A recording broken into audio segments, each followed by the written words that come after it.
हत्याकांड को 24 घंटा बीतला हेले धरा पड़िलेनी अभियुक्त जहाकु नहीं मयूरभंज जिला झारपोखरिया थाना अंतर्गत गोहलामुंडा ग्राम में देखा मिली उत्तेजना।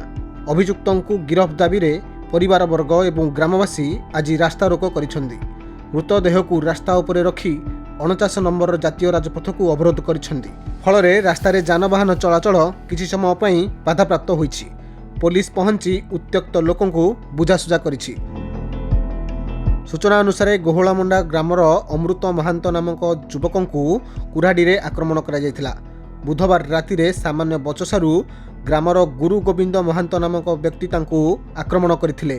गुरुतर अवस्था अमृतों को प्रथमे स्थानीय प्राथमिक चिकित्सालय एवं परे बारिपदा स्थित मुख्य चिकित्सालय को स्थानांतरित करा जायथिला। हेले डाक्तर सेठारे तांको मृत घोषणा करथिले। मृतकों परिवार पक्षरु एने थाना रे लिखित अभियोग करा जिबा परे पुलिस एक मामला रुजु करी अभियुक्तों को धरिबा पई विभिन्न स्थान रे चढ़ाऊ जारी रखिछि। हेले अभियुक्त धरा पड़ी नथिबारु ग्रामवासी मध्य असंतोष प्रकाश पाइछि। आज्ञा मर्डर केस होइछि। काली संध्या 7टा बेल को मो स्वामी को जणे हत्या कर दैछि।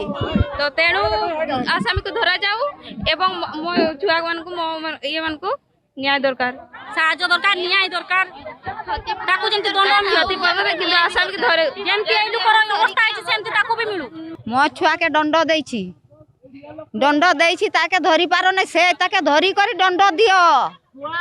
अरे छुआ नाबाड़क छुआ अछि एगा की करी से खुएबो किया देबो ताके न हमर के किया देबो ओ तो गेला देबो किया हमर के खाइते आ तुमे ताके धरी कर ताके दंड दियो। वर्ष सारा दंड रखितिया। मयूरभंजरू प्रदीप्त होतांक रिपोर्ट खबर ओडिशा।